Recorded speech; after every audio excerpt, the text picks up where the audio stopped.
Swag से स्वागत करता हूं। বলিউডের পরিচালক করণ জোহরকে নিয়ে অনুরাগীদের আগ্রহের যেন শেষ নেই, বিশেষ করে তার প্রেম কিংবা সম্পর্ক নিয়ে চর্চা লেগেই থাকে। কারণ এখনো সিঙ্গেল লাইফ কাটাচ্ছেন করণ, তার না আছে স্ত্রী না আছে প্রেমিকা। তাই তো করণের অনুরাগীরাও চান এই প্রযোজকের জীবনে যেন কেউ আসেন। অবশেষে সেই প্রতীক্ষারই অবসান ঘটল। করণ নিজেই জানালেন প্রেম করছেন তিনি। সম্প্রতি সামাজিক মাধ্যমে এসে নিজের রিলেশনশিপ স্টেটাসের কথা জানালেন করণ জোহর। তিনি নাকি এমন একজনের সঙ্গে প্রেম করছেন যে নাকি তার সমস্ত কথা শুনে, শুধু তাই নয়, আবার বিভিন্ন বিলও নাকি মিটিয়ে দেয়। তবে কে সেই করণের প্রেমিকা?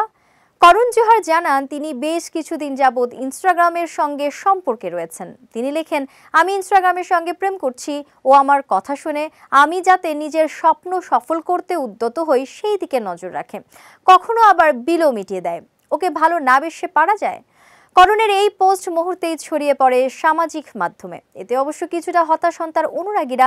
কিছুদিন আগেই বন্ধুদের নিয়ে এক পার্টিতে গিয়েছিলেন করণ।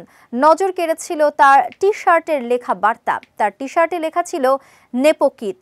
নেপো আসলে নেপোটিজমের অপভ্রংশ, যার অর্থ স্বজন পোষণ। পরিবারতন্ত্র নিয়ে নানা বিতর্কে জড়িয়েছেন তিনি।